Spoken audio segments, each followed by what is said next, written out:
baritone ukulele. It's becoming really popular lately, and I'm seeing a lot of people online saying that they've got their hands on a baritone. So how do you cope with having a baritone, which is tuned differently, when you come to play with people who are playing in C tuning, like sopranos, concerts and tenors? So first of all, let's just talk about the instrument. The baritone ukulele is tuned D, G, B, E. The relationship between those notes is exactly the same as the relationship between the strings on a soprano, a C-tuned ukulele. The difference is the whole thing is lower. This means the shapes you know on a soprano uke are exactly the same, but they won't make the same chord name.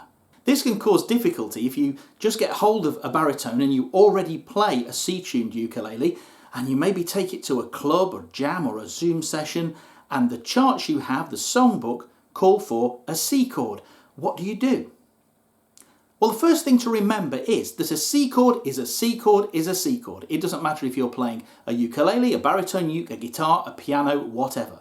A C chord is the same for every instrument. But of course, every instrument will have a different way of playing that C chord.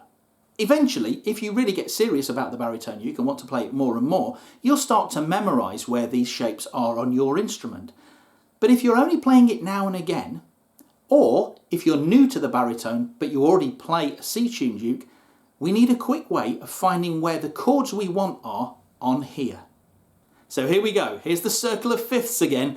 I use this a lot and for very good reason. So it's a good idea to get one of these. You can get one from my website, learntheukulele.co.uk, and print it out and have it handy, because that's going to tell us exactly what we need to know. If the chart calls for a C chord, well then we know what a C chord looks like on one of those. It's a 3rd fret of the 1st string. And if I strum that on here, it will sound lovely, but it isn't a C chord. If you have a look at your circle of fifths, what we need to do is look one step anti-clockwise and then play the chord that we know from our C-tuned uke on here. And if we do that, they should match up. So if the songbook calls for a C chord, we look at the circle of fifths, we find one step anti-clockwise of C is F. If we play what we know as an F from our C-tuned uke, that shape, it won't be an F on here, it will be a C. And that works for any chord. So if I want to play the chord of G7 on here, I will look at my circle of fifths, I'll find one step anti-clockwise of that, which is C, and the 7 bit, everything that isn't the letter name, that stays the same. So if I want a G7, I just play what I recognise as the shape for a C7 on my other uke.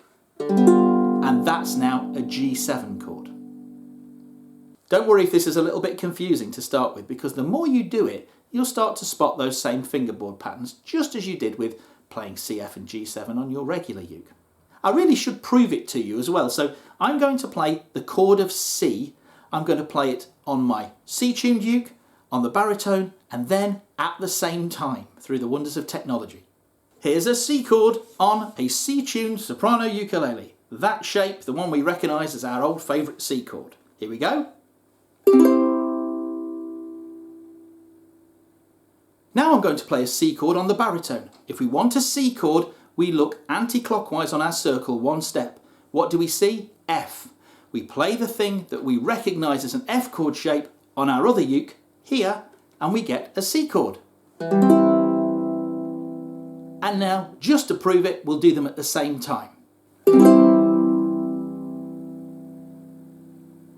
Now what you could do is you could actually write out a whole chart using this system. So if you don't think you can do it on the fly, and if there are lots of chords in a song, it's very easy to get confused if you're switching between 2 different ukes.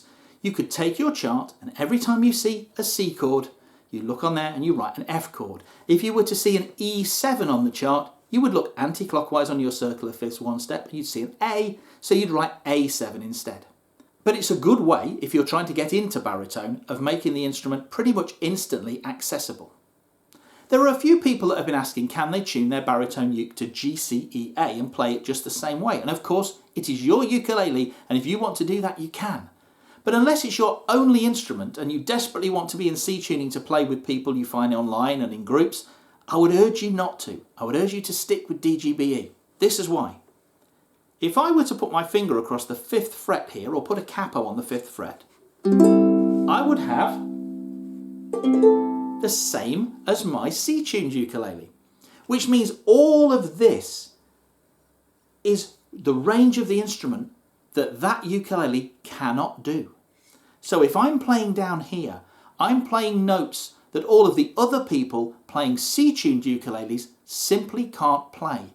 And when you put them together, it sounds really nice. Plus, because we have to play different shapes, the arrangements of notes within those shapes will be different.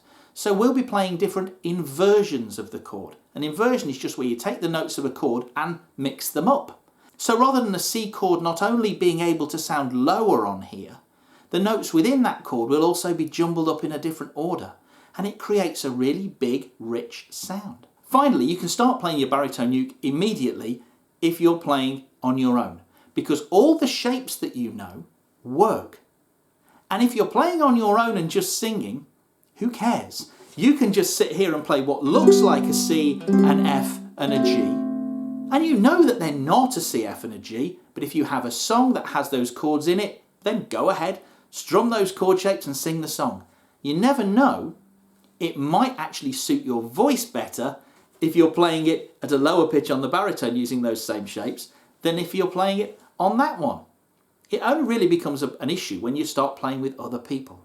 So embrace the baritone ukulele, embrace DGBE tuning. It isn't difficult to get started. If you write out your charts, you can use shapes that you already know, they'll just be different shapes. And you'll make a really great contribution to the sound of any ukulele group. I hope this has helped. Embrace the baritone ukulele. It's a beautiful instrument. This one in particular, this Noah baritone that I've just got my hands on is really rather gorgeous. It makes a wonderful sound and a wonderful contribution to any ukulele group. I'll see you soon. Take care. Bye-bye.